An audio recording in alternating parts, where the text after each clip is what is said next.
ഇന്നത്തെ നമ്മുടെ ഈ ചർച്ചയിലേക്ക് എല്ലാവർക്കും സ്വാഗതം. ഈ ചർച്ച തുടങ്ങുന്നതിന് മുൻപ് നിങ്ങൾ ഈ ചാനൽ ലൈക്ക് ചെയ്യാനും ഷെയർ ചെയ്യാനും സബ്സ്ക്രൈബ് ചെയ്യാനും മറക്കരുത്. നിങ്ങളുടെ പിന്തുണ ഞങ്ങൾക്ക് വളരെ പ്രധാനപ്പെട്ടതാണ്.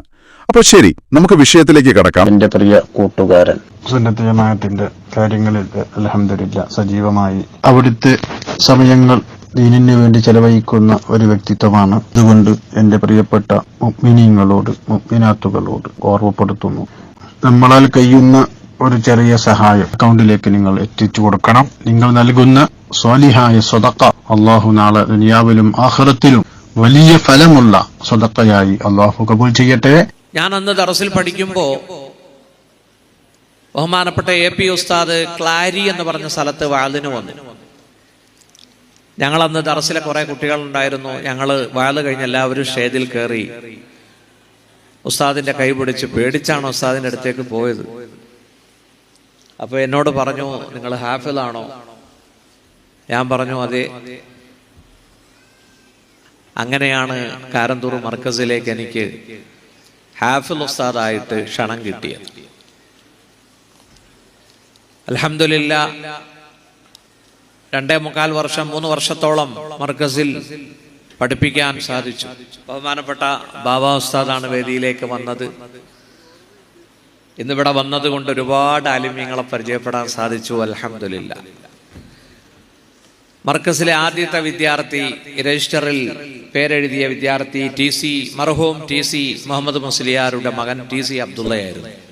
കൊച്ചുകുട്ടി, അത്രയേ ഉള്ളൂ. രണ്ടാമത് അബ്ദുൽ ഹക്കീം അസ്ഹരി, ഡോക്ടർ AP ഉസ്താദിന്റെ മകൻ.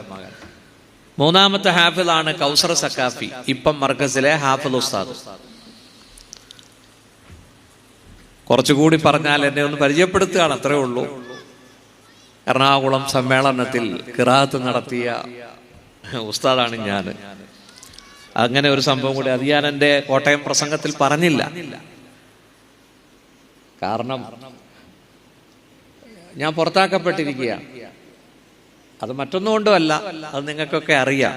ഞാൻ ബഹുമാനപ്പെട്ട സമസ്തയെ ഞാൻ ബഹുമാനിക്കുന്നു. സയ്യിദുൽ ഉലമാ ജിഫ്രി മുത്തുകായ തങ്ങൾ ക്ഷണിച്ചിട്ടാണ് ഞാൻ സമസ്തയിൽ വന്നത്. അന്ന് തങ്ങൾ 10 കൊല്ലം മുമ്പ് ഖജാൻജിയായിരുന്നു സമസ്തയുടെ. എൻ്റെ ഒരു CD കൊണ്ടോട്ടിയിൽ വെച്ച് തങ്ങളാണ് പ്രകാശനം ചെയ്തത്. നാളെ ഫ്രീ ആണെങ്കിൽ വീട്ടിൽ വരിയെന്ന് പറഞ്ഞു തങ്ങൾ ക്ഷണിച്ചു. ഞാൻ പോയപ്പോൾ തങ്ങൾ പറമ്പിൽ കൈക്കോട്ടെടുത്ത് പണിതുകൊണ്ടിരിക്കുക, ഒരു ബനിയന് വിട്ട്. ബഹുമാനപ്പെട്ട തങ്ങൾ ഇതുപോലെ കാശുനട്ടും ഈത്തപ്പഴമൊക്കെ തന്നു. ഞാൻ തങ്ങൾക്കൊരു ഹദിയ കൊടുത്തിട്ട് മേടിച്ചില്ല. നിങ്ങൾക്കാണ് ഹദിയ തരേണ്ടത് എന്ന് പറഞ്ഞു. അങ്ങനെ തങ്ങൾ ക്ഷണിച്ചു. അങ്ങനെയാണ് ഞാനും കുമ്മനം ഉസ്താദും സിറാജുദ്ദീൻ ഉസ്താദും കബീർ ബാക്കവിയും നൗഷാദ് ബാക്കവിയൊക്കെ സമസ്തയിലേക്ക് വന്നത്. തെക്കൻ കേരളത്തിലൊക്കെ അങ്ങനെ സമസ്തയുടെ കമ്മിറ്റി ഫോം ചെയ്തത്. ഞങ്ങൾ ട്രെയിനിൽ വെച്ച് ഇസുദ്ദീൻ കാമിലി സക്കാഫിയും മുഹമ്മദ് കുഞ്ഞ് സക്കാഫിയൊക്കെ ഈ സംഭവം എന്നോട് ചോദിച്ച് മനസ്സിലാക്കി. ഞാൻ എല്ലാ സംഭവങ്ങളും പറഞ്ഞു കൊടുത്തു. അൽഹംദുലില്ലാഹ്, ഇന്ന് വലിയ സന്തോഷം തോന്നുന്നു. എന്നെ ബഹുമാനപ്പെട്ട മുഹമ്മദ് നവാസ് അഹ്സനി ഉസ്താദിന്റെ മഹലിലെ ഇമാമാണ് ഞാനിപ്പോ. കൊല്ലം പള്ളിമുക്ക് കൊല്ലൂർ വിള. ഒരു സഫിൽ 120 പേരാ. മുൻ MLA യൂനുസ് കുഞ്ഞ് സാഹിബ് 25 വർഷം പ്രസിഡന്റ് ആയിരുന്നു അല്ലേ? 120 പേര് നിൽക്കുന്ന ഒരു സഫ്. അങ്ങനത്തെ 15 സഫ്, അങ്ങനെയുള്ള 15 സഫും 2ാം നിലയിലും. വലിയ പള്ളിയാ, വലിയ മഹല്ല.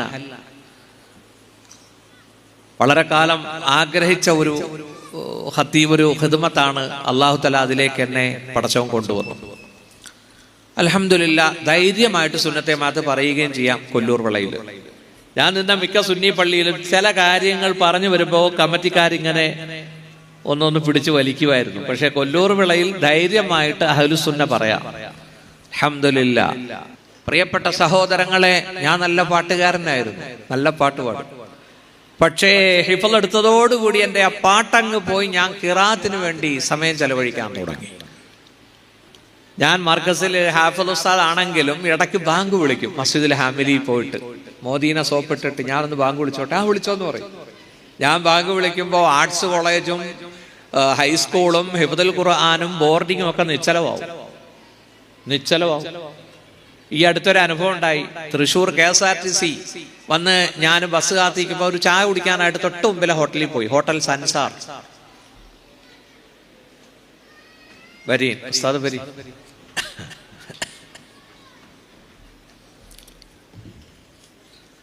ഹംസ ഉസ്താദല്ലേ, കുറച്ചും കൂടെ ഇരിക്കാവോ? ഇൻഷാ അല്ലാഹ് ഉസ്താദ് ഇരുന്നാൽ എനിക്കൊരു സന്തോഷമാണ്. വരി. ഞാൻ ഇതും കൂടെ പറഞ്ഞിട്ട് വിഷയത്തിലേക്ക് വരാേ. ഹോട്ടൽ സൻസാർ ഞാൻ ചായക്ക് ബുക്ക് ചെയ്തു, എന്തോ ചെറിയ കടിയും കഴിച്ചു, ബില്ലും ആയിട്ട് വന്നപ്പോ ക്യാഷ്യറായിട്ടിരിക്കുന്ന പയ്യൻ ആരാന്നറിയോ? ഞാൻ മർക്കസിൽ ഹിഫ്ള് പഠിപ്പിക്കുമ്പോൾ ആ കുട്ടി ബോർഡിംഗ് സ്കൂളിൽ പഠിച്ചുകൊണ്ടിരിക്കുക. ഞാൻ കൊടുത്ത ബില്ല് സ്വീകരിച്ചില്ല, പൈസയും സ്വീകരിച്ചില്ല. ആ കുട്ടി എന്നെ തിരിച്ചറിഞ്ഞു. കണ്ടോ, മർക്കസിൽ പണ്ട് ജോലി ചെയ്തതിന്റെ ഗുണം. ചായക്ക് ബില്ല് മേടിക്കാതെ, പൈസ മേടിക്കാതെ ആ കുട്ടി തിരിച്ചറിഞ്ഞു. ബഹുമാനപ്പെട്ട സഹോദരങ്ങളെ, എൻ്റെ പ്രിയപ്പെട്ട യുവാക്കളോട് എനിക്ക് പറയാനുള്ളത്, നമ്മുടെ ശരീരത്തെ ഒന്ന് പഠിച്ചു നോക്ക്. ഓടുന്നു ഗോഡ ഇടബലം 2, ഓരോരോ സാഅത്തിൽ മാറ്റങ്ങളുണ്ട്. എന്താ അതിന്റെ അർത്ഥം? നമ്മുടെ നാസാരന്ധ്രങ്ങൾ 1 മണിക്കൂർ അടഞ്ഞിരിക്കും, 1 മണിക്കൂർ തുറന്നിരിക്കും. ആ സമയത്ത് ശക്തമായി നമ്മൾ ഉച്ഛ്വാസം എടുക്കും. ഈ പ്രക്രിയ മാറിക്കൊണ്ടേയിരിക്കുകയാണ് ഓരോ മണിക്കൂറിൽ. ആരാ ഇത് പറഞ്ഞത്? ശുജാഇ മൊയ്തു മുസ്ലിയാർ. എന്താ മനുഷ്യന്റെ അവസ്ഥ? പൊട്ടാ നീ മുൻ തുള്ളി പിൻ ചോരക്കട്ട. നീ ആരായിരുന്നു ആദ്യം? മിൻ നുത്ഫത്തിൻ അംഷാജ്. ഒരു സിക്താണ്ഡത്തിൽ നിന്നാണ് നിന്നെ പടച്ചത്. പുരുഷന്റെ ബീജവും സ്ത്രീയുടെ അണ്ഡവും ഒരുമിച്ച് കൂടി സ്ത്രീയുടെ യൂട്രസിന്റെ വലതും ഇടതുഭാഗത്ത് 2 ട്യൂബുകളുണ്ട്, ഫെലോപ്പിയൻ ട്യൂബ്. ആ ട്യൂബിലൂടെ സഞ്ചരിച്ച് യൂട്രസിന്റെ മുകളിൽ പോയി കടിച്ചു പിടിച്ച് കിടക്കും. ഖലഖൽ ഇൻസാന മിൻ അലഖ്. അല്ലാഹു മനുഷ്യനെ സൃഷ്ടിച്ചു ഒട്ടിപ്പിടിക്കുന്ന രക്തക്കട്ടയിൽ നിന്നും. ഒട്ടിപ്പിടിക്കുന്നത് അല്ലെങ്കിൽ രക്തക്കട്ട, ഇത് നമുക്ക് മനസ്സിലായത് 10ാം ക്ലാസ്സിലും +2-നും പഠിക്കുമ്പോഴാണ് മനസ്സിലായത്. Implantation of zygote. സിക്താണ്ഡത്തിന് സൈഗോട്ട് എന്ന് പറയും. ബഹുമാനപ്പെട്ട സഹോദരങ്ങളെ, എഴുത്തും വായനയും അറിയാത്ത മുഹമ്മദ് മുസ്തഫ നോക്കൂ, ഹിറാ ഗുഹയുടെ ഏകാന്തതയെ ഭഞ്ജിച്ചുകൊണ്ട് നബിയെ വായിക്കൂ എന്ന സന്ദേശം ആദ്യമായി ഇറങ്ങി. ബിസ്മി റബ്ബിക്കല്ലദീ ഖലഖ്, സൃഷ്ടിച്ച റബ്ബിന്റെ നാമത്തിൽ. എന്നിട്ട് അല്ലാഹു പറഞ്ഞു, ഖലഖൽ ഇൻസാന മിൻ അലഖ്, മനുഷ്യനെ അവൻ രക്തക്കട്ടയിൽ നിന്ന് സൃഷ്ടിച്ചു.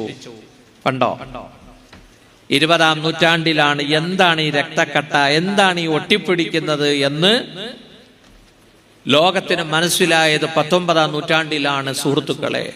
ഇത് 7ാം നൂറ്റാണ്ടിൽ ഖുർആൻ ലോകത്തോട് പ്രഖ്യാപിച്ചു. എനിക്കെന്റെ പ്രിയപ്പെട്ട യുവാക്കളോട്, നിങ്ങൾ എക്സ് മുസ്ലിം ഒന്നും ആകണ്ട, നിങ്ങൾ പുത്തൻ പ്രസ്ഥാനത്തിലേക്കും പോകണ്ട. യഥാർത്ഥ ആദർശം അഹ്ലുസുന്നത്തി വൽ ജമാഅത്താണ്. വഅലന റസൂലുള്ളാഹി സ്വല്ലല്ലാഹു അലൈഹി വസല്ലം മൗഇലതൻ ബലീഗ. ഇർബാദ് ബിൻ സാരിയ റളിയല്ലാഹു അൻഹു പറയുന്നു, അർത്ഥഗർഭമായ ഒരു ഉപദേശം മുത്തുനബി നടത്തി. മൗഇല. എന്തായിരുന്നു ആ പ്രസംഗത്തിന്റെ ഗുണം? സഹാബാക്കൾ പറയുകയാണ്, ദർഫത് മിൻഹൽ ഉയൂൻ, ഞങ്ങളുടെ കണ്ണുകളെല്ലാം ബാഷ്പകണങ്ങൾ കൊണ്ട് നിറഞ്ഞു. വവജിലത് മിൻഹൽ ഖുലൂബ്, ഹൃദയങ്ങൾ കിടുകിട വിറച്ചു. അല്ലാഹുവിന്റെ റസൂൽ സല്ലല്ലാഹു അലൈഹി വസല്ലം പറഞ്ഞു. അപ്പോൾ കുൽനാ, സഹാബത്ത് പറഞ്ഞു, കഅന്നഹാ മൗഇദതു മുവദ്ദിഇ യാ റസൂലല്ലാഹ്, ഇതൊരു വിടവാങ്ങൽ പ്രസംഗം പോലെ ഉണ്ടല്ലോ.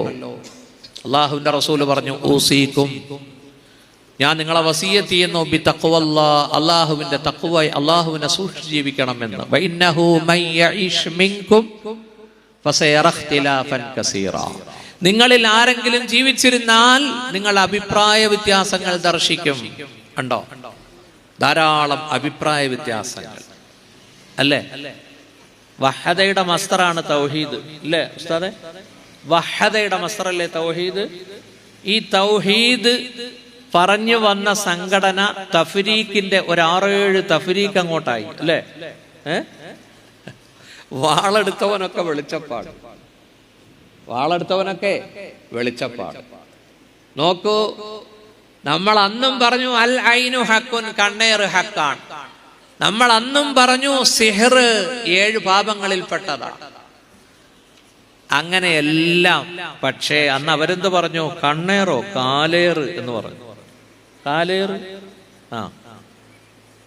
അങ്ങനെ കണ്ണേറൊന്നും ഇല്ല എന്ന് പറഞ്ഞു. നോക്കൂ, ഇന്നിപ്പോ അതെല്ലാം ഇന്നലെ നോക്കിയപ്പോ എൻ്റെ കുടുംബത്തില് ഒരു സഹോദരി മൊബൈലിൽ ഇങ്ങനെ കേട്ടോണ്ടിരിക്കുന്നു. ഞാൻ നോക്കിയപ്പോ ഖുർആന്റെ ആയത്തുകളാണ്, പക്ഷെ അത് ആവർത്തിക്കുന്നുണ്ട്. ഞാൻ ചോദിച്ചതെന്താ ഇത്? റുഖിയ ശറഇയ്യ ഉണ്ടോ? പുതിയ പേരിട്ട് റുഖിയ ശറഇയ്യ എന്നാക്കി.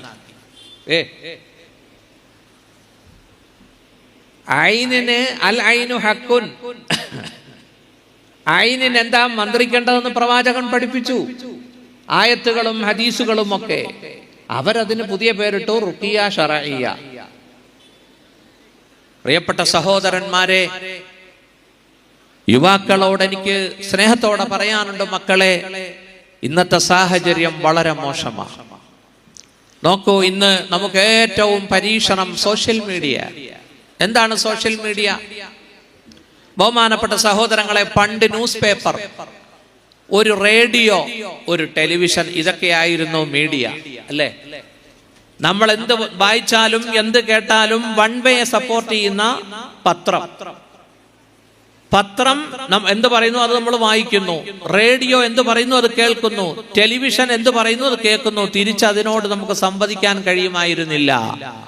എന്നാൽ നോക്കൂ, സോഷ്യൽ മീഡിയ, സാമൂഹിക മാധ്യമങ്ങൾ വന്നതോടുകൂടി, ഫേസ്ബുക്ക്, അതുപോലെ തന്നെ വാട്സാപ്പ്, ട്വിറ്റർ, ഇതെല്ലാം വന്നതോടുകൂടി നമ്മോട് സംസാരിക്കുന്നു, നമുക്ക് തിരിച്ചും സംസാരിക്കാം. ചാറ്റ് GPT എന്ന് പറയുന്ന സംവിധാനം ഇപ്പോൾ എന്ത് ചോദിച്ചാലും മറുപടി പറയും. എന്ത് ചോദിച്ചാലും മറുപടി പറയും. AI, ആർട്ടിഫിഷ്യൽ ഇന്റലിജൻസ്, എന്താണത്? സുഹൃത്തുക്കളെ, അത് തന്നെയാണ് ഈ റോബോട്ടും. ഒന്നുകൂടി പരിഷ്കരിച്ചു എന്നാണ്. ശാസ്ത്രവും സാങ്കേതിക വിദ്യയും വളർന്നുകൊണ്ടിരിക്കുകയാണ്. ഇന്ന് കോളേജിൽ പോയി പഠിച്ച് ഡിഗ്രി എടുത്ത യുവാക്കൾ ധരിക്കുന്നത് ഇതാണ് ദൈവം എന്നാണ്. എന്നാൽ ഇതൊക്കെ ഉണ്ടാക്കിയതാരാ? മനുഷ്യന്റെ ബ്രെയിനല്ലേ, മസ്തിഷ്കമല്ലേ ഉസ്താദേ, അല്ലേ? എന്താ അള്ളാഹു തന്നിരിക്കുന്ന ഈ മസ്തിഷ്കം, തലയോട്ടിക്കകത്ത്? ബഹുമാനപ്പെട്ട സഹോദരങ്ങളെ, സെറിബ്രവും സെറിബെല്ലവും, നമ്മുടെ സുഷുപ്ന, അതിന് അള്ളാഹു ഇത്ര ഭദ്രമായിട്ടാണ് കൊണ്ടുപോകുന്നത്. നോക്കൂ, നട്ടല്ലിനകത്തുകൂടി കൊണ്ടുപോയി തലച്ചോറുമായി ബന്ധിപ്പിക്കുകയാണ്. സുഷുമ്ന, ഇതൊക്കെ നമ്മൾ പഠിക്കണം. ഇതൊക്കെ അള്ളാഹു തന്ന അനുഗ്രഹങ്ങളാണ്. അലം നജ്അൽ ലഹു ഐനൈൻ, മനുഷ്യന് നാം രണ്ട് കണ്ണുകൾ തന്നില്ലേ? വലിസാനൻ വശഫതൈൻ, ഒരു നാവും തന്നില്ലേ? രണ്ട് ചുണ്ടുകളും തന്നില്ലേ? വഹദൈനാഹുൻ നജ്ദൈൻ, മനുഷ്യന് നാം ധർമ്മത്തിന്റെയും അധർമ്മത്തിന്റെയും പാത വ്യക്തമാക്കി കൊടുക്കുകയും ചെയ്തില്ലേ? കണ്ണ്, അല്ലാ, കണ്ണിന്റെ നിഅമത്തെന്താ? കരളിന്റെ നിഅമത്തെന്താ? കിഡ്നി, അല്ലേ? ഇന്ന് കിഡ്നിക്ക് മാർക്കറ്റിൽ ചുരുങ്ങിയത് 30 ലക്ഷം രൂപ വിലയുണ്ട്. ഓപ്പറേഷന് വേറെ, അതിനു മുമ്പുള്ള ചികിത്സ വേറെ, അത് ഡൊണേറ്റ് ചെയ്യാൻ ആള് വരും, അവർക്ക് വേറെ കൊടുക്കണം. അള്ളാഹു തന്ന 2 കിഡ്നി, ഒരെണ്ണം മതി, ഒന്ന് സ്റ്റെഫിനിയാ. എന്താ നമ്മൾ മനസ്സിലാക്കാത്തത്? അള്ളാഹു തആല പടച്ചോൻ നമ്മളെല്ലാം അനുഗ്രഹിക്കുമാറാവട്ടെ. നോക്കൂ, ഫേസ്ബുക്കിൽ 271 കോടി ജനങ്ങൾ അതിൽ ചേർന്ന് കഴിഞ്ഞു, അക്കൗണ്ട് തുറന്നു കഴിഞ്ഞു. 271 കോടി. വാട്സാപ്പിൽ 242 കോടി ജനങ്ങൾ ചേർന്ന് കഴിഞ്ഞു. മൊത്തം ഇന്ന് ലോകത്ത് 840 കോടി ജനങ്ങളുണ്ട്. 700 കോടിയൊക്കെ പോയി കേട്ടോ. ബഹുമാനപ്പെട്ട സഹോദരന്മാരെ, ഇന്ന് ഞാനും നിങ്ങളും ഈ മൊബൈലിനകത്താ. അതില്ലാതെ നമുക്ക് പറ്റൂല, അല്ലേ ഉസ്താദേ? കുറ്റം പറയല്ല കേട്ടോ, ജീവിതത്തിന്റെ ഭാഗമായി മാറിപ്പോയി. നോക്കൂ, അതിന് ഗുണങ്ങളുമുണ്ട് ദോഷങ്ങളുമുണ്ട്. യുവാക്കളെ, സോഷ്യൽ മീഡിയ കൊണ്ട് ഗുണങ്ങളുണ്ട്. എന്താ? കണക്ടിവിറ്റി. ലോകത്തിന്റെ ഏത് മുക്കിലും മൂലയിലുമുള്ള മനുഷ്യനുമായി സംസാരിക്കാം, നമുക്ക് ബാക്കി കാര്യങ്ങളൊക്കെ ചെയ്യാം. കണക്ടിവിറ്റി, അത് സോഷ്യൽ മീഡിയ കൊണ്ട് സാധിക്കും. അതുപോലെ തന്നെ എഡ്യൂക്കേഷൻ. നോക്കൂ, കോവിഡ് പാൻഡമിക് വന്നപ്പോ നമ്മളൊക്കെ വിചാരിച്ചു മദ്രസ പൂട്ടി, സ്കൂളും പൂട്ടി. അപ്പോഴാണ് ആ ദൗത്യം ആരെ ഏറ്റെടുത്തു? സോഷ്യൽ മീഡിയ ഏറ്റെടുത്തു. അല്ലേ? ഏറ്റെടുത്തില്ലേ ഉസ്താദെ? എല്ലാ ക്ലാസ്സും പിന്നെ സോഷ്യൽ മീഡിയയിലൂടെയായിരുന്നു. സഹോദരന്മാരെ, ദൂഷ്യങ്ങളുമുണ്ട് ഇതിന്. പഴയ സംഭവങ്ങളൊന്നും പറയണ്ട, പുതിയത് ഈ ആഴ്ചയിൽ നടന്ന സംഭവം നോക്കൂ. മലപ്പുറം ജില്ലയിലെ കരുവാരക്കുണ്ടിൽ 16 വയസ്സുള്ള ഒരു ബാലൻ, 14 വയസ്സുള്ള ഒരു ബാലൻ, 14 വയസ്സുള്ള 8ാം ക്ലാസ്സിലോ 9ലോ പഠിക്കുന്ന ഒരു പെൺകുട്ടിയെ സ്കൂളിൽ നിന്നും പ്രലോഭിപ്പിച്ച് കൊണ്ടുപോയി വാണിയമ്പലം റെയിൽവേ സ്റ്റേഷന്റെ പിന്നിലുള്ള പൊന്തക്കാട്ടിൽ കൊണ്ടുപോയി യൂണിഫോം കൊണ്ട് തന്നെ കൈകൾ പുറകിലേക്ക് കെട്ടി അവസാനമായി തന്റെ ആഗ്രഹം നടപ്പിലാക്കി മാനഭംഗം ചെയ്ത് കൊലപ്പെടുത്തി, കഴുത്ത് ഞെരിച്ച് കൊലപ്പെടുത്തി. ബഹുമാനപ്പെട്ട സഹോദരങ്ങളെ, എൻ്റെ മകളോ നിങ്ങളുടെ മക്കളോ ആയിരുന്നെങ്കിൽ നമ്മൾ ഒരുപാട് ദുഃഖിച്ചേനെ. നിങ്ങൾ ചിന്തിച്ചു നോക്കൂ, ഇതാരാണ് ഇതിവിടെ കൊണ്ടുവന്നത്? ആരാണ് ഇവിടെ കൊണ്ടുവന്നത്? വലിയ അപകടകാരിയാണ് ഈ പ്രേമം എന്ന് പറയുന്നത് കേട്ടോ. ആരും പ്രേമിച്ചേക്കല്ലേ. ഞാൻ ഒരിക്കൽ ഗൾഫിൽ പോയപ്പോ എന്നോട് യുവാക്കൾ പറഞ്ഞു, ഉസ്താദേ ഈ സ്കൂൾ ഗ്രൗണ്ടിലാണല്ലോ പരിപാടിയൊക്കെ, ടീച്ചറുടെ കോട്ടിന്റെ പുറകെ സ്റ്റുഡൻസ് എഴുതാൻ തുടങ്ങി ഐ ലവ് യു. സ്വന്തം ക്ലാസ്സിൽ പഠിപ്പിക്കുന്ന ടീച്ചറിന്റെ കോട്ടിന്റെ പിന്നിൽ ഐ ലവ് യു. എങ്ങനെയുണ്ട്? തഴവ ഉസ്താദ് മനോഹരമായിട്ട് ആ ഭാഗം പാടിയിട്ടുണ്ട്. പാടട്ടെ? ഭയങ്കര സാഹിത്യത്തിലാ പാടിയിരിക്കുന്നത്. അതൊരു മുത്താണ്. അള്ളാഹു തആല ആഖിറം വെളിച്ചമാക്കി കൊടുക്കട്ടെ. ഉസ്താദിന്റെ ദർജ അള്ളാഹു വർദ്ധിപ്പിച്ചു കൊടുക്കട്ടെ.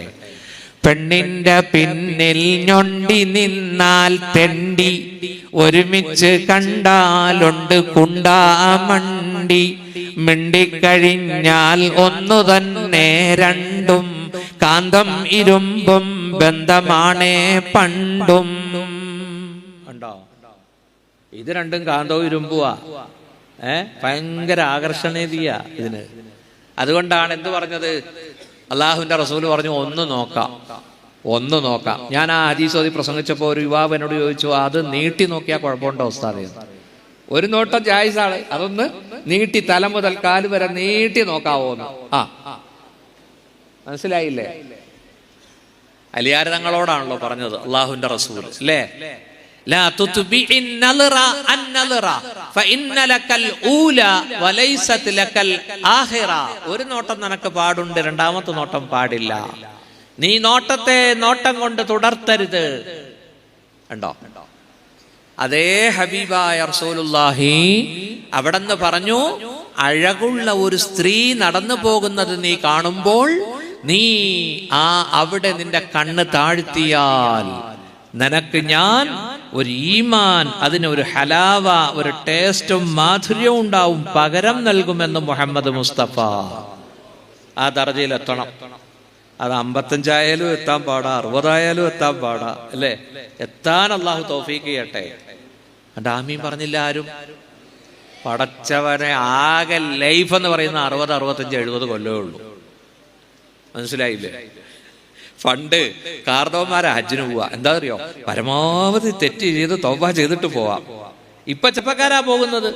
ഹജ്ജ് കഴിഞ്ഞ് വന്നിട്ട് വീണ്ടും, ഉംറ കഴിഞ്ഞ് വന്നിട്ട് വീണ്ടും തെറ്റ് ചെയ്യും, തൗബ ചെയ്യും, വീണ്ടും പോകും. എത്രയാ ഉംറയ്ക്ക് ഇപ്പൊ പോകുന്നവരില്ലേ? ഒരുപാട് ഇങ്ങനെ പോവുക ഉംറയ്ക്ക്. ബഹുമാനപ്പെട്ട സഹോദരങ്ങളെ, ബഹുമാനപ്പെട്ട ഹംസ അഹ്സനി ഉസ്താദ് അട്ടീരി ഇപ്പൊ എന്നോട് പറഞ്ഞു, വലിയ പറമ്പിൽ ഉസ്താദിന്റെ മഹലിൽ ഒരു അബ്ദുസ്സലാം മരണപ്പെട്ടു. അദ്ദേഹം ഖത്തറിൽ നിന്ന് വരികയാ, അബുദാബിയിൽ നിന്ന് ഒമാൻ വഴി വരികയാണ്. ഒമാനിൽ വെച്ച് അദ്ദേഹം മരണപ്പെട്ടു. വമാ തദ്രി നഫ്സും മാദാ തക്സിബു ഗദാ വമാ തദ്രി നഫ്സുൻ ബിഅയ്യി അർളിൻ തമൂത്. ഒരു ശരീരത്തിനും അറിയില്ല അടുത്ത നിമിഷം സമ്പാദിക്കുമോ നഷ്ടപ്പെടുത്തുമോ. വമാ തദ്രി നഫ്സുൻ, ഒരു ശരീരത്തിനും അറിയില്ല ബിഅയ്യി അർളിൻ തമൂത്, ഏത് മണ്ണിൽ വെച്ച് മരണപ്പെടുമെന്ന് ആർക്കും അറിയില്ല. അപ്പൊ ഉസ്താദ് മയ്യത്തിനെ പ്രതീക്ഷിച്ചിരിക്കുകയാണ്, സ്വന്തം മഹലിലാണ്. ഞാൻ പറഞ്ഞു കുറച്ച് സമയം ഇരിക്കാൻ പറഞ്ഞു. ഞാൻ ഇരിക്കാൻ പറഞ്ഞ മറ്റൊന്നുമല്ല, ഞാൻ ഓതിപ്പടിച്ച സ്ഥലത്തിന്റെ അടുത്താണ് ആട്ടീരി. എന്റെ ഉസ്താദിനെ പേര് പറഞ്ഞപ്പോ തന്നെ ഉസ്താദ് തിരിച്ചറിഞ്ഞു. കോട്ടക്കൽ, പറപ്പൂര്, വീണാലിക്കല് ചെറിയ ഹൗദില്ലേ, നമ്മുടെ കാല് കഴിയുന്ന ഹൗദിനോട് ഏറ്റവും അടുത്ത കബർ ഞങ്ങളുടെ ഉസ്താദിന്റെ കബറ, മമ്മുക്കുട്ടി ഉസ്താദ്. ഞങ്ങൾ ഇരാറ്റുപേട്ടയിൽ 22 വർഷമുണ്ടായിരുന്നു. ഏത് ബയാനും ഏത് പ്രസംഗത്തിലും ഇങ്ങനെ കരയും. മുഖലിസായ ഉസ്താദ് മമ്മുക്കുട്ടി ഉസ്താദും ഓക്കെ ഉസ്താദും ശരീക്കന്മാരായിരുന്നു എന്ന് ഞാൻ കേട്ടിട്ടുണ്ട്. എന്നോട് മമ്മുക്കുട്ടി ഉസ്താദ് തന്നെയാ പറഞ്ഞത്, ഒതുക്കുങ്ങൽ പോയി ഉസ്താദിനെ കണ്ടിട്ട് വരാൻ പറഞ്ഞത്. ബഹുമാനപ്പെട്ട മമ്മുക്കുട്ടി ഉസ്താദിന്റെ അടുത്ത് ഓതിയ ഒരു കുട്ടിയും ഹായിബായിട്ടില്ല. ഒന്നുകിൽ ഖതീബ്, അല്ലെങ്കിൽ മുദരിസ്, അല്ലെങ്കിൽ സദർ മുഅല്ലിം, അല്ലെങ്കിൽ ഒരു ഖനീയ് ഗൾഫിൽ പോയി 10 കാശെങ്കിലും ഉണ്ടായിക്കൊണ്ടുവരും. എന്താണ് മമ്മുക്കുട്ടി ഉസ്താദിന്റെ ആ ദറജ? നീ മണ്ണടിയിലും മായാതെ നിന്നിടും, നീ മണ്ണിൽ നേടും വിശിഷ്ട വ്യാഖ്യാതികൾ. കാലത്തിനാകില്ല നിന്നെ മറക്കുവാൻ, ലോകത്തിനാകില്ല നിന്നെ വെറുക്കുവാൻ. അഖുൽ ഇൽമി ഹയ്യുൻ ഖാലിദുൻ ബഅദ മൗതിഹി വഔസാലുഹു ബൈനത് തുറാബി റമീമോ. നല്ല പണ്ഡിതൻ അഖുൽ ഇൽം ഹയ്യുൻ ഖാലിദുൻ ബഅദ മൗതി, മരണശേഷവും ജീവിച്ചുകൊണ്ടിരിക്കും ജനഹൃദയങ്ങളിൽ. ഖുതുബി ഉസ്താദ് ഒരു കാലത്ത് ശംസുൽ ഉലമയ, ബഹുമാനപ്പെട്ട ശംസുൽ ഉലമ, ബഹുമാനപ്പെട്ട കണ്ണിയത്ത് ഉസ്താദ്, ഇവരെല്ലാം കാണാൻ ഈ സാധുവിന് ഭാഗ്യം കിട്ടി. ശംസുൽ ഉലമ നന്ദിയില് ബുഖാരിയുടെ ദർസിലിരിക്കുമ്പോ ഞാൻ പോയി 2-3 വട്ടം തബറുക്കിന് ഇരുന്നിട്ടുണ്ട്. വാഴക്കാട് വീട്ടിൽ ചെന്ന് കണ്ണിയത്ത് ഉസ്താദിനെ കണ്ടിട്ടുണ്ട്. മാഷാ അല്ലാഹ്, ആ ഭാഗ്യം കിട്ടി. ഖുതുബി ഉസ്താദിനെ കാണാൻ പറ്റിയില്ല. ബഹുമാനപ്പെട്ട വലിയുല്ലാഹി സിയം മടവൂർ, ആ മഹാനെ ഹിഫ്ദിലെ 25 കുട്ടികളെയും കൂട്ടി 2 വട്ടം ഞാൻ കൊണ്ടുപോയി കാണിച്ചു കൊടുത്തിട്ടുണ്ട്. വടകര മമ്മദാജി തങ്ങൾ, അവേലത്ത് കുഞ്ഞിക്കോയ തങ്ങൾ, സീതി തങ്ങളോ കുഞ്ഞിക്കോയ തങ്ങൾ അല്ലേ, അവേലത്ത് തങ്ങളെന്നാ പറയാ. അൽഹംദുലില്ലാഹ് അവരെല്ലാം കണ്ടു. വലിയൊരു ഭാഗ്യമല്ലേ ഒരു തെക്ക് നിന്നുള്ള ഒരു മുസ്ലിയാർക്ക് ഇവരെയൊക്കെ കാണുക എന്ന് പറഞ്ഞാൽ, അല്ലേ ഉസ്താദേ? അൽഹംദുലില്ലാഹ് അൽഹംദുലില്ലാഹ്. യുവാക്കളെ, പരിശുദ്ധ റമളാൻ അടുക്കുന്നു. റമളാനിന് മുമ്പ് നാം ഒരു മുന്നൊരുക്കം നടത്തണം. അല്ലാഹുവിന്റെ റസൂല് പറഞ്ഞു, ത്വഹിറൂ അൻഫുസകും വഅഹ്സിനൂ നിയതകും. നിങ്ങളുടെ ശരീരത്തെ നിങ്ങൾ ഒന്ന് ശുദ്ധീകരിക്കണേ. റമളാൻ വരുന്നു, ശഅബാനാണിത്. നിങ്ങൾ നല്ല നിയത്ത്, നല്ലവണ്ണം നിയത്തും വെക്കണം. ഈ നോമ്പിന് ക്ഷീണമില്ലാത്ത എന്താണെന്നറിയോ? രാവിലെ മുതൽ വൈകുന്നേരം വരെ അന്നപാനീയ ലൈംഗിക മോഹങ്ങളിൽ നിന്ന് വിട്ടു നിൽക്കുകയാണ്. നിയത്തോടുകൂടി, ആ നിയത്താണ് ശക്തി. നോക്കൂ, റജബിന്റെ നോമ്പ് പിടിച്ചവരോട് ചോദിച്ചു നോക്കൂ, ഒരു ക്ഷീണവും ഇല്ലായിരുന്നു, അത് സുഖമായിട്ട് ആ നോമ്പ് പൂർത്തിയാക്കാൻ പറ്റും. അതുകൊണ്ട് ശരീരത്തെ ശുദ്ധീകരിക്കണം. ചെയ്തുകൊണ്ടിരിക്കുന്ന തെറ്റുകൾ നമ്മൾ അവസാനിപ്പിക്കണം. ഇപ്പൊ ഒരു പുതിയ പഠനം വന്നിരിക്കുന്നു. എല്ലാവർക്കും 24 hours ഉള്ളത്, 24 മണിക്കൂറാ അല്ലേ? അതിൽ 3 മണിക്കൂർ മനുഷ്യര് മൊബൈലുമായിട്ട് ചെലവഴിക്കുന്നുണ്ടെന്നാ. അതിൽ 1/2 മണിക്കൂറേ ഉള്ളൂ ഫോൺ കോൾ നോക്കാനും മെസ്സേജ് പരിശോധിക്കാനും. ബാക്കി 2.5 മണിക്കൂറും എന്തിനു വേണ്ടിയാ? സഹോദരങ്ങളെ എന്തെങ്കിലുമൊക്കെ പടങ്ങളും ചിത്രങ്ങളും ഒക്കെ കാണാൻ വേണ്ടിയാ. അള്ളാഹു കാക്കട്ടെ. നമ്മുടെ നല്ലൊരു ശതമാനം ചെറുപ്പക്കാർ സോഷ്യൽ മീഡിയ ഉപയോഗിക്കുന്ന എന്തിനു വേണ്ടിയാ? കൂറ്റമ്പാറ ഉസ്താദ് എപ്പോഴും പറയും അല്ലേ, വെറ്റിലെ ചുണ്ണാമ്പ് വെക്കുമ്പോൾ നിന്റെ വിരലിങ്ങനെ നീങ്ങും.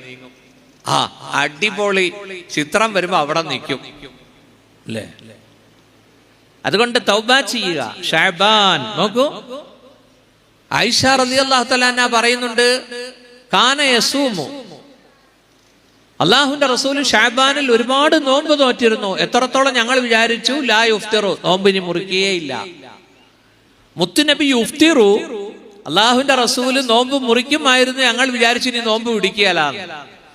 ഏറ്റവും കൂടുതൽ നോമ്പ് പിടിച്ചത് ഷഅബാനിലാണെന്ന് ഹദീസിൽ നമുക്ക് കാണാം. മുത്തുനബിയോട് ചോദിച്ചു, അവിടെ നിന്ന് എന്തുകൊണ്ടാണ് കൂടുതൽ നോമ്പ് പിടിക്കുന്നത് ഈ മാസത്തിൽ? അള്ളാഹുവിന്റെ റസൂൽ പറഞ്ഞു, അള്ളാഹു തആല മനുഷ്യന്റെ അമാലുകൾ, കർമ്മങ്ങൾ അള്ളാഹുവിലേക്ക് ഉയർത്തുന്നത് ഈ മാസത്തിലാണ്. അതുകൊണ്ട് എന്റെ അമലുകൾ, നോമ്പുകാരനായ നിലയിൽ എന്റെ അമാലുകൾ അള്ളാഹുവിലേക്ക് ചെല്ലാൻ ഞാൻ ആഗ്രഹിക്കുന്നു എന്ന് സയ്യിദുനാ റസൂലുള്ളാഹി. അള്ളാഹു പടച്ചോൻ നമുക്ക് തൗഫീക്ക് നൽകട്ടെ. ഒരിക്കൽ മുത്തുനബിയോട് ചോദിച്ചു, സുഇല അൻ അക്സരി മാ യുദ്ഖിലുൻ നാസ അൽ ജന്ന, ഹബീബായ നബിയെ, ജനങ്ങളെ സ്വർഗത്തിൽ പ്രവേശിപ്പിക്കുന്ന ഘടകം ഏതാണ്? ജനങ്ങളെ കൂടുതലായി സ്വർഗ അവകാശിയാക്കുന്ന കാര്യം ഏതാണ്? അവിടെ നിന്ന് പറഞ്ഞു തഖ്വല്ലാഹി വഹുസ്നുൽ ഖുലുഖ്, അള്ളാഹുവിനെ സൂക്ഷിക്കുന്ന തഖ്വ, അതുപോലെ സൽസ്വഭാവം. ഇത് രണ്ടും കൂടുതൽ ജനങ്ങളെ സ്വർഗത്തിലേക്ക് പ്രവേശിപ്പിക്കും. വീണ്ടും മുത്തുനബിയോട് ചോദിച്ചു, സുഇല റസൂലുള്ളാഹി അൻ അക്സരി മാ യുദ്ഖിലുൻ നാസ അന്നാർ, നരകത്തിലേക്ക് കൊണ്ടുപോകുന്ന കാര്യങ്ങൾ ഏതാണ്? അവിടെന്ന് പറഞ്ഞു അൽ അജ്വഫാൻ, ഉള്ളു പൊള്ളയായ രണ്ട് വസ്തുക്കളാണ്.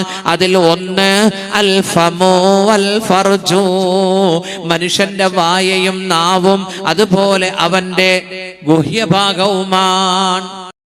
അവിടെ തന്നെ പഠിപ്പിച്ചു. അതാണ് അപ്പൊ ഞാൻ പറയുന്നത്, അങ്ങനെയുള്ള ആലിമീങ്ങൾ തെരഞ്ഞെടുത്ത രണ്ട് മഹാരഥന്മാരാണ് ബാഫക്കിത്തങ്ങളും കുപ്പയത്തങ്ങളും. അപ്പോ കുറെ കാലം കഴിഞ്ഞ് നമ്മളെ എല്ലാ മുന്നേറ്റവും കഴിഞ്ഞു. അവസാനം 89 എപ്പോഴാണ് നമ്മൾ അബ്ദുറഹ്മാൻ അധ്യക്ഷ പ്രസംഗത്തെ സൂചിപ്പിച്ച 89. ആ 89 നമ്മൾ 5-6 ആളുകളെ പുറത്താക്കി. അതിലൊന്ന് ബഹുമാനപ്പെട്ട കാന്തപുരം പി അബ്ദുൽ മുസ്ലിയാർ. നിർഭാഗ്യമാണ് അയാൾ പുറത്താക്കി. അല്ലെങ്കിൽ ഇപ്പോ സമസ്തന്റെ 100ാം വാർഷികം പ്രഖ്യാപിക്കേണ്ടത് അയാളായിരുന്നു. അത്ര സീനിയോറിറ്റിയുള്ള, അത്ര കഴിവുള്ള ആളാണ്. അത്ര സീനിയോറിറ്റി സമസ്തയിൽ പാരമ്പര്യം, അത്രമാത്രം കഴിവും. ഇന്ന് സമസ്തയെ ഒന്നിച്ചു നയിക്കാൻ മാത്രം കഴിവുള്ള ആളാണ്. കഴിയെങ്കിൽ അയാൾ ഇതിനെ യോജിപ്പിക്കാൻ വേണ്ടത് ഈ സമയത്ത്. ശംസുല്ലൊന്നും ആഗ്രഹിച്ചിരുന്നല്ലോ യോജിപ്പിക്കും. ശംസുൽമ ആഗ്രഹിച്ചിരുന്നു. ഞാൻ ചന്ദ്രികയിൽ എഴുതിയിട്ടില്ലേ? ഷെയ്ഖുനാന്റെ വഫാത്തിന് ശേഷം കാന്തപുരത്തിന്റെ പുസ്തകത്തിലുണ്ട്, കാന്തപുരം എഴുതിയിട്ടുണ്ട്. ഷെയ്ഖുന അവസാന കാലത്ത് ഐക്യം ആഗ്രഹിച്ചിരുന്നു എന്ന് എന്നോട് പറഞ്ഞിട്ടുണ്ട്. ഈ കാര്യം ഷെയ്ഖുനയുടെ വഫാത്തിന് ശേഷം ചന്ദ്രയിൽ അബ്ദുറഹ്മാൻ കല്ലായി എഴുതിയിട്ടുണ്ട് എന്ന് കാന്തപുരത്തിന്റെ പുസ്തകത്തിൽ, അയാൾ ജീവിതത്തിൽ എഴുതിയിട്ടില്ല, ആ പുസ്തകത്തിൽ. അപ്പൊ ഞാൻ പറയുന്നു, ഇപ്പൊ ജാതിയൊക്കെ നടത്തിയല്ലോ, 2 ജാഥ കഴിഞ്ഞു. അയാളെ ജാതി മോശമൊന്നല്ല, ഗംഭീര ജാതിയാണ് നടത്തിയത്. നമ്മൾ സമ്മതിക്കണം അല്ലേ? തിരുവനന്തപുരത്തേക്ക് എന്താ ജനക്കൂട്ടം, അസൂയ തോന്നും കണ്ടാൽ. അപ്പൊ ഞാൻ പറയുന്നത്, അവരെ പുറത്താക്കി. അവർ നമുക്കെതിരെ വെല്ലുവിളി ഉയർത്തി. SYSന്റെ സമ്മേളനം പ്രഖ്യാപിച്ചു എറണാകുളത്ത്. നാട്ടിക മുസംസാർ മറ്റൊരു സമ്മേളനം തൃശ്ശൂരിൽ പ്രഖ്യാപിച്ചു. തൃശ്ശൂരല്ലേ പ്രഖ്യാപിച്ചത്? തൃശ്ശൂർ. ഇവർക്കൊന്നും ഓർമ്മ ഇതൊന്നും ചിലപ്പോൾ ജനിച്ചിട്ടുണ്ടാവില്ല. അവര് നാട്ടിക അവിടെയും പ്രഖ്യാപിച്ചു. സമസ്ത മുഷാവറ മീറ്റിംഗ് കൂടി 2 സമ്മേളനം മാറ്റിവെക്കാൻ പറഞ്ഞു, ഭിന്നിപ്പ് ഒഴിവാക്കാൻ. നാട്ടികയും ഞങ്ങളൊക്കെ മാറ്റിവെച്ചു. പക്ഷേ ബഹുമാനായ കാന്തപുരം മാറ്റിവെച്ചില്ല. എറണാകുളത്തെ സമ്മേളനം തീരുമാനിച്ചു. ഭദ്രതയായി ഒരിക്കൽ നടക്കുക. ഇവിടുന്നൊക്കെ എത്ര വാഹനമാണ് അങ്ങോട്ട് ബുക്ക് ചെയ്തത് നമ്മുടെ ഉമറാക്കൾ എറണാകുളത്തേക്ക്? ഒരുപാട് വാഹനങ്ങൾ. കണ്ണൂർ ജില്ലയിൽ അന്ന് കാസർഗോഡ് ജില്ലയില്ല, അന്ന് കണ്ണൂർ ജില്ലയിൽപ്പെട്ടതാ കാസർഗോഡ്. എന്തുണ്ടാ? 84 ഉണ്ടല്ലേ? അപ്പൊ കണ്ണൂരിൽ നിന്ന് കാസർഗോഡ് നിന്നൊക്കെ ഒരുപാട് വാഹനങ്ങൾ കോഴിക്കോട് നിന്നും മലപ്പുറത്തൊക്കെ. ഞങ്ങൾ ഭയപ്പെട്ടു പോയി. ആ സമ്മേളനം വിജയിച്ചാൽ പിന്നെ നമ്മളെ കഥ കഴിഞ്ഞു. ഞാൻ അപ്പുറത്ത് കാന്തപുരമുള്ളത്, ജനങ്ങളും കൂടി കാന്തപുരത്തിന്റെ കൂടെ കൂടിയാലുള്ള കോല, ജനങ്ങൾ കൂടാഞ്ഞിട്ടുള്ള കോല നമ്മൾ കാണുന്നില്ലല്ലോ. ജനങ്ങളും കൂടി കൂടിയാലുള്ള കോല എന്തായിരുന്നു? ഞാനും ലീഗ് തലേക്കേര് കുറച്ചാളുടെ എന്റെ മായിരുന്നു ലീഗ് തടിമക്കൂടെ, എല്ലാവരും ലീഗ് കൂടെ. ഞാൻ ചില ലീഗ് തടിമക്കൂടെ ചില കൂട്ടുണ്ടാവും, ഇങ്ങോട്ട് കൂടിയ. ഞാനും മുഹമ്മദ് ബഷീർ മരിച്ചുപോയി, പുറത്തു കൊടുക്കട്ടെ, നാട്ടിക. ഞങ്ങൾ പാർട്ടിയുടെ സമ്മതത്തോടെ മുഹമ്മദ് ഫൈസിയുടെ തിരൂർക്കാട്ട് വീട്ടിൽ നിന്നും സമസ്തയെ യോജിപ്പിക്കണമെന്ന് ആലോചിച്ചു. ഒരാളിപ്പോ ജീവിച്ചിരിപ്പുണ്ട് ആ മീറ്റിംഗിൽ പങ്കെടുത്ത്, പയ്യന്നൂരിലെ പെരുമ്പയിലെ എസ് കെ അംസാജ്. പിന്നെ വേറെ ആരും കൂടിയുണ്ട്, അത് എനിക്ക് ഓർമ്മ കിട്ടുന്നില്ല. ഒരാൾ കൂടിയുണ്ട്, ചിലപ്പോൾ സാഹസിലുണ്ടോന്ന് അറിയില്ല. എന്നോട് ഈയിടെ പെട്ടെന്ന് കണ്ടു പറഞ്ഞു, അന്ന് ഞാനുണ്ടായിരുന്നു അംസാജിക്കാന്റെ കൂടെ. അപ്പൊ ഞങ്ങൾ ഷെയ്ഖുന ശംസുല്ലയെ കാണാൻ എന്നെ ചുമതലപ്പെടുത്തി, പാണക്കാട്ട് തങ്ങളെ കാണാൻ മുഹമ്മദ് ഫൈസിയെ ചുമതലപ്പെടുത്തി, മാനുസ്താദിനെ കാണാൻ നാട്ടികരെയും ചുമതലപ്പെടുത്തി. ഞങ്ങളെങ്ങനെ പിരിഞ്ഞു. ഷെയ്ഖുനയെ ഞാൻ കണ്ടു, യോജിപ്പിനെ പറ്റി സംസാരിച്ചു. അപ്പൊ എന്നോട് പറഞ്ഞൊരു വാക്കുണ്ട്, എല്ലാം കേട്ടതിന് ശേഷം ഓക്കെ ഞാൻ സമ്മതിക്കുന്നു, പക്ഷെ എനിക്കിതിനൊക്കെ വയ്യ, ക്ഷീണിതന, നീ പാണക്കാട്ടേക്ക് പോകൂ. അവരെ ഒഴിച്ചു നിർത്തി ഒരു ചർച്ചയും വേണ്ട, അവരെ ഒഴിച്ചു നിർത്തി ഒരു ചർച്ചയും. ആ പറഞ്ഞൊരു വാക്കിന് അടിവരയാണ്. എത്ര വർഷം മുമ്പായി പറയുന്നത്? 10-35 വർഷം മുമ്പ്. പാണക്കാട്ട് സാദാത്തുകളെ ഒഴിച്ചു നിർത്തി ഒരു ചർച്ചയും വേണ്ട, അവർ തീരുമാനിക്കട്ടെ. മഹാനായ സയ്യിദുനാ അഷ്റഫുൽ ഖൽഖ് സല്ലല്ലാഹു അലൈഹി വസല്ലം ബദർ യുദ്ധത്തിന് വേണ്ടി പോയിരുന്ന സ്ഥലത്ത് വെച്ച് ആ ബദർ യുദ്ധം നടക്കുമ്പോൾ വസാരിഉ ഇലാ മഗ്ഫിറത്തിൻ മിർ റബ്ബികും വജന്നത്തിൻ അർളുഹസ് സമാവാതു വൽ അർളു ഉഇദ്ദതു ലിൽ മുത്തഖീൻ. ഇതാ സ്വർഗം നിങ്ങൾക്ക് തയ്യാർ ചെയ്യപ്പെട്ടതാണ്, അള്ളാഹു പൊറുത്തു തരാനും നിങ്ങൾക്ക് തയ്യാറാണ്. നിങ്ങൾ അള്ളാഹുവിന്റെ പൊറുക്കലിലേക്കും സ്വർഗത്തിലേക്കും ഓടി വരണം ജനങ്ങളെ. ആ സ്വർഗത്തിന് ആകാശഭൂമികളുടെ വിശാലതയുണ്ട്, അത് മുത്തഖീങ്ങൾക്ക് തയ്യാർ ചെയ്യപ്പെട്ടതാണ് എന്നർത്ഥം വരുന്ന ആയത്തോതിയിട്ട് അല്ലാഹുവിന്റെ റസൂല് ബദരീങ്ങളോടൊരു ചെറിയ വാദ് പറഞ്ഞപ്പോ കേട്ടിട്ടില്ലേ നിങ്ങൾ? ഉമൈർ ഇബ്നുൽ ഹുമാം റളിയല്ലാഹു അൻഹു സദസ്സിൽ നിന്ന് റസൂലുള്ളാഹിനോട് ചോദിച്ചു, ജന്നത്തുൻ അർളുഹസ് സമാവാതു വൽ അർളു യാ റസൂലല്ലാഹ്, നബിയേ ആകാശഭൂമികളുടെ വിശാലതയുള്ള സ്വർഗം അല്ലാഹ് ഞങ്ങൾക്ക് വെച്ചിട്ടുണ്ടോ നബിയേ? സുബ്ഹിന്റെ ജമാഅത്തിന് പള്ളിയിൽ വരുന്ന ചില ചെറുപ്പക്കാരുണ്ട്, ഭാഗ്യവാന്മാരല്ലേ അവർ. അല്ലാഹു അവർക്കും നമുക്കും സർവ്വദോഷങ്ങളും പുറത്തു തരട്ടെ, സൽക്കർമ്മങ്ങൾക്ക് തൗഫീഖ് നൽകട്ടെ. പ്രായമുള്ള സമയത്തും സുബ്ഹിന്റെ ജമാഅത്തിനിവിടെ വരുന്നവരുണ്ട്. അല്ലാഹു നമ്മുടെ അമലുകൾ സ്വീകരിക്കട്ടെ. അതിന്റെ പേരിൽ കിബിറൊന്നും ആർക്കും തോന്നിപ്പോകാൻ വകുപ്പില്ല. സഹോദരന്മാരെ, നബിയും സഹാബത്തും ചെയ്ത ദീനീ പ്രവർത്തനത്തിന് മുന്നിൽ നമ്മുടെ പ്രവർത്തനങ്ങളൊന്നും പ്രവർത്തനങ്ങളല്ല, നമ്മുടെ അമലുകളൊന്നും അമലുകളല്ല. ഒരിക്കലും അഹങ്കാരമൊന്നും നമ്മുടെ മനസ്സിൽ തോന്നിപ്പോകരുത്. അല്ലാഹുവിന്റെ വജ്ഹിനെ കരുതിയായിരിക്കണം സർവ്വ അമലും ചെയ്യുന്നത്. എന്നാൽ നിങ്ങൾ ഓർക്കണം, സൽക്കർമ്മങ്ങൾ കൃത്യമായി നിസ്കരിക്കുന്ന ചില ചെറുപ്പക്കാരുണ്ട്. ചെറ്റപ്പരയിലാണെങ്കിലും എഴുന്നേറ്റ് സുബ്ഹി നിസ്കരിക്കുന്ന ചില ഉമ്മമാരുണ്ട്. അതേ സമയത്ത് അല്ലാഹു കൊടുത്ത നിഅമത്തിൽ നന്നായി AC വിട്ട് കിടന്നുറങ്ങിയിട്ട് സുബ്ഹിന്റെ സമയത്ത് എഴുന്നേൽക്കാത്ത ചില സഹോദരിമാരുണ്ട്. ഓ ഉമ്മമാരെ, റസൂലുള്ളാഹിനെ കാണണ്ടേ, ആയിഷ ബീവിയെയും ഫാത്തിമ ബീവിയെയും പോയി കൈപിടിക്കണ്ടേ, നമ്മൾ കൃത്യമായി ഓരോ അമലും ചെയ്യണ്ടേ, അല്ലാഹുവിനെ ഭയപ്പെട്ട് ജീവിക്കണ്ടേ. ബഹുമാനപ്പെട്ട സയ്യിദുനാ ഉമൈർ ഇബ്നുൽ ഹുമാം റളിയല്ലാഹു അൻഹു റസൂലുള്ളാഹിനോട് ചോദിക്കുന്നു, ആകാശഭൂമികളുടെ വിശാലതയുള്ള സ്വർഗം അല്ലാഹ് തരുമോ നബിയേ? ഓ ഉമൈറേ, അല്ലാഹ് തരും, ആകാശഭൂമികളുടെ വിശാലതയുള്ള സ്വർഗം തരും. ഇതങ്ങ് പറയുമ്പോൾ ഉമൈർ ഇബ്നുൽ ഹുമാം റളിയല്ലാഹു അൻഹു നിൽക്കുന്ന സ്ഥലത്ത് നിന്ന് രണ്ട് തുള്ളൽ തുള്ളിപ്പോയി. ബഖിൻ ബഖിൻ എന്ന് പറഞ്ഞ് രണ്ട് ചാട്ടം ചാടുമ്പോ റസൂൽ ചോദിച്ചു, മാ ഹമലക അലാ ഹാദാ യാ ഉമൈർ, ഉമൈറേ നീ തുള്ളുന്നത് എന്തിനാണ്? ഇതെവിടെയാ സ്ഥലം? ഞാൻ നേരത്തെ പറഞ്ഞില്ലേ, സാബിത്ത് ഇബ്നു ഖൈസ് റളിയല്ലാഹു അൻഹു റസൂലുള്ളാഹിന്റെ മുമ്പിൽ ശബ്ദമുയർത്തിപ്പോയതുകൊണ്ട് ഞാൻ നരകത്തിലാണോ എന്ന് പേടിച്ചു എന്ന് പറഞ്ഞില്ലേ? റസൂലുള്ളാഹിന്റെ മുമ്പിൽ വെച്ചല്ലേ തുള്ളിയത്. ഈ തുള്ളിയപ്പോ റസൂലുള്ള ചോദിക്കുന്ന, എന്താ ഉമൈറേ ഒരു തുള്ളല്? ഉമൈർ ഇബ്നുൽ ഹുമാം റളിയല്ലാഹു അൻഹുവിന്റെ മനസ്സിൽ സ്വർഗത്തിലെത്തണം എന്ന ചിന്ത നിറഞ്ഞുപോയി. ആ ആശ കൊണ്ട് തുള്ളിയതാ. സുബ്ഹാനല്ലാഹ്. ചെറിയ മക്കളോട് ഞാൻ മുട്ടായി കൊണ്ടെത്തരും, ഞാൻ സൈക്കിൾ കൊണ്ടെത്തരുമെന്ന് പറയുമ്പോ 3 വയസ്സുള്ള 4 വയസ്സുള്ള മോന് ഉപ്പ വരുമ്പോ സൈക്കിൾ കൊണ്ടെത്തരുമെന്ന് മനസ്സിലാക്കി അപ്പോൾ തന്നെ കയ്യും മുട്ടി തുള്ളിയില്ലേ? ഇതുപോലെ ബാപ്പയുടെ വാക്കെന്ന് ഉറപ്പിച്ച് വിശ്വസിച്ചതുകൊണ്ടല്ലേ ആ ചെറിയ കുഞ്ഞു തുള്ളിയത്. ഇതുപോലെ ബഹുമാനപ്പെട്ട സഹാബത്ത് ആകാശഭൂമികളുടെ വിശാലതയുള്ള സ്വർഗം അല്ല തരുമെന്ന് റസൂലുള്ള പറഞ്ഞില്ലേ? ഖുർആനിൽ പറഞ്ഞില്ലേ? ഇനിയുണ്ടോ സംശയം? അതിന് തന്നെയല്ലേ വന്നത്. ഈ ചിന്തയിൽ നിൽക്കുന്ന സ്ഥലത്ത് നിന്ന് തുള്ളിപ്പോയി. റസൂലുള്ള ചോദിക്കുന്ന എന്തേ ഉമൈറേ തുള്ളിയത്?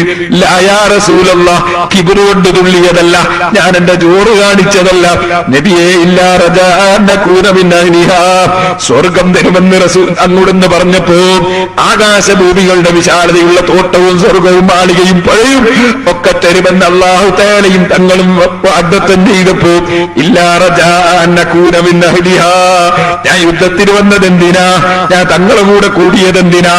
ഞാൻ നിസ്കരിക്കുന്നതെന്തിനാ? ആ സ്വർഗം കിട്ടണമെന്ന ചിന്തയുള്ളവരല്ലേ നബിയേ. പാവപ്പെട്ട ഞാൻ ഒന്നുമില്ലാതെ തങ്ങളെ കൂടെ യുദ്ധത്തിന് വന്നതും ഇതിന് തന്നെയല്ലേ? ഈ ചിന്തയിൽ തങ്ങൾ പറയാണ് ഇല്ലാ റജാഅൻ നകൂന മിൻ അഹ്ലിഹാ, ആ സ്വർഗാവകാശികളെ കൂട്ടത്തിൽ ഞാനും ഉൾപ്പെടുമെന്ന എന്റെ മനസ്സിന്റെ ഉള്ളിലുള്ള അങ്ങേയറ്റത്തെ പ്രത്യാശ കൊണ്ട് സ്വർഗം കിട്ടുമെന്ന സന്തോഷം കൽബിൽ മനസ്സിൽ വന്നിട്ട് ഞാൻ അറിയാതെ സന്തോഷം കൊണ്ട് തുള്ളിപ്പോയി നബിയേ.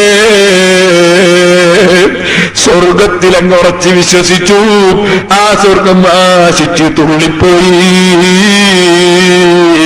റസൂലുള്ളാഹിനോട് പറയുമ്പോ ഞാൻ കിബിറ് കൊണ്ട് തുള്ളിയതല്ല, ജോറ് കാണിച്ചതല്ല, സ്വർഗം പാവപ്പെട്ട എനിക്കും കിട്ടുമെന്ന് മനസ്സിലാക്കി തുള്ളിപ്പോയി. ഇതൊക്കെ പറയുമ്പോ റസൂലുള്ളാഹിന്റെ മറുപടി അന്ത മിൻ അഹ്ലിഹാ, നീ സ്വർഗാവകാശി തന്നെയാണ് ഉമൈറേ. സ്വർഗം ആശ വെച്ച് പ്രവർത്തിച്ചവരല്ല സ്വർഗം കൊടുക്കൂ. ഉറക്കൊഴിക്കുന്നതിന് മടിക്കണ്ട ചെറുപ്പക്കാരെ, സുബഹിക്കേതേൽക്കുമ്പോ മടിക്കണ്ട ഉമ്മമാരെ, ദീനിനു വേണ്ടി അള്ളാന്റെ പൊരുത്തം കരുതി പ്രവർത്തിക്കുമ്പോ മടിക്കണ്ട ഭൂമിനെ. സ്വർഗം കിട്ടുമെന്ന് നീ ശരിക്കും ഉറപ്പിച്ചിട്ടാണെങ്കിലും അള്ള വെറുതെയാക്കുകയില്ല. അതേ ഉപയോഗങ്ങൾക്ക് കിട്ടിയ മറുപടി അന്ത മിൻ അഹ്ലിഹാ, നീ സ്വർഗക്കാരൻ തന്നെയാണ് ഉമൈറേ. തങ്ങൾ ഒരു ചെറിയ ബാഗ് എടുത്തു. ആ ബാഗിൽ കുറച്ച് കാരക്കകളുണ്ട്.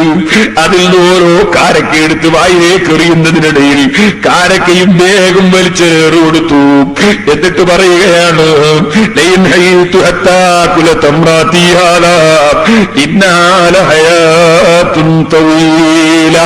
ഈ കാരക്ക മുഴുവനും തിന്നു തീരുന്നത് വരെ ഞാൻ ജീവിച്ചാൽ അതൊരു നീണ്ട ജീവിതമായി പോയി. സ്വർഗത്തിലേക്ക് ഓടിച്ചെല്ലാനല്ലേ അല്ലാഹു പറഞ്ഞത്. അതുകൊണ്ട് താഴ്ന്ന കാരക്ക വേണ്ട, വലിച്ചൊരു കൊടുത്തു.